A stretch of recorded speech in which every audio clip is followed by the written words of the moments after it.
Hello everyone. So I have finished book number 3, which wasn't actually the third book that I started. You see, about a quarter of the way through The Divine Dance by Richard Rohr, he mentioned the work of Brene Brown on vulnerability, and I decided I needed to delve into that before going any further. So book number 3 is called Dare to Lead.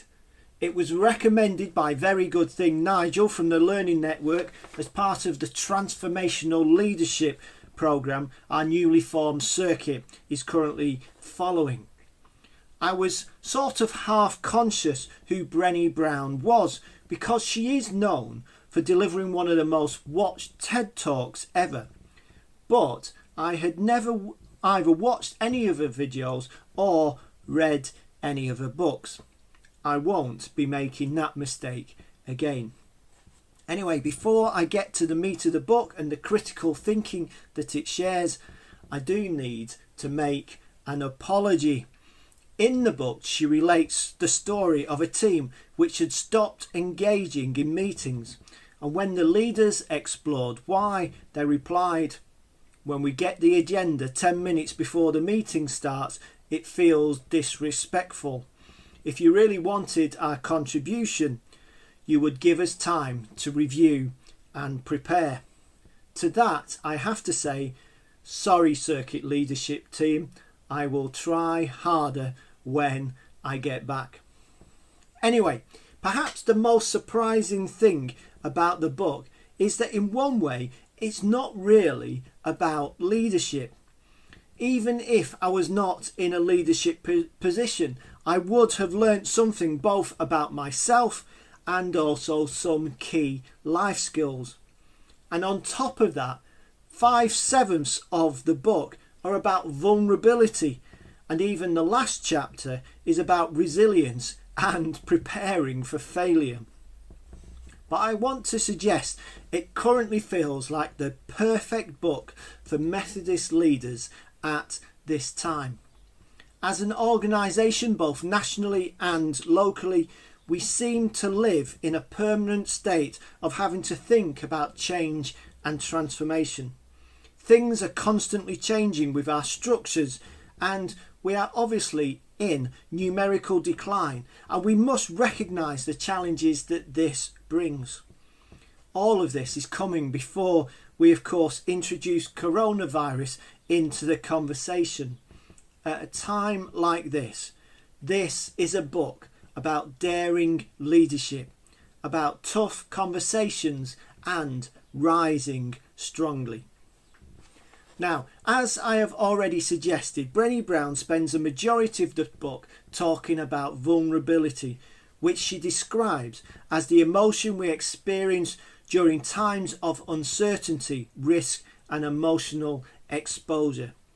She explains why. In a context where things need to change, she says that if we are brave enough, often enough, we will fall. It's simply the physics of vulnerability. She also reminds us that vulnerability is the birthplace of love, belonging and joy. Now, one of the section headings felt especially relevant for an organisation seemingly in a constant state of flux such as the Methodist Church. Brene Brown notes that leaders must either invest in a reasonable amount of time attending to fears and feelings or squander an unreasonable amount of time trying to manage ineffective and unproductive behaviour. If we want our churches to be daring, we are going to have to explain the why behind our strategies, priorities and mission. She contrasts daring leaders with what she describes as armoured leadership, where we are not willing to be vulnerable and have the hard conversations. Now, another key element of the book, and indeed in much of Brene Brown's other work, is shame. She defines shame, the never good emotion, as the fear of disconnection. She makes a distinction between guilt, namely I have done something bad, and shame, I am not good enough. I was particularly struck at this time in the church by the recognition that shame could be watching things change so fast and no longer knowing where I can contribute. She says that the fear of being irrelevant is a huge shame trigger. Now, to this, she shares a lot of strategies such as empathy and resilience for daring leadership in the midst of such a vulnerable space. There is much more helpful material in the book. I cannot, of course, really summarise it all here, only to encourage us to go and read the book. But I did want to share one final reflection from this first look through the material. In the final chapter, which is all about learning the skills of resilience, being prepared for a hard landing before we've even jumped, she speaks about the stories we tell ourselves when we don't have enough information. Now, I suspect this is pretty universal, but I have certainly found in church leadership that at some point there will be a church who says about you as the minister, or perhaps about you as the superintendent, that you've been sent to shut them down. I can categorically state that I have never been sent to a church to shut them down. That's never been my objective. But I've heard this plenty of times. Why? What's going on here? Well, Brene Brown suggests that we are hardwired to find meaning in situations. She says that if we do not have any data, we will make up stories. When we've not been given enough information about the journey that we're on, when we've not, as leaders, told people about the journey that we will take as daring churches, well, people will fill in the blanks.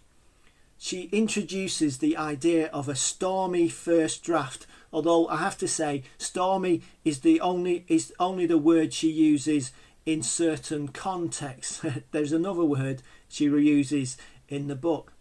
But when people do not know what is happening, it's hardly surprising that we end up with the worst case scenario becoming accepted wisdom.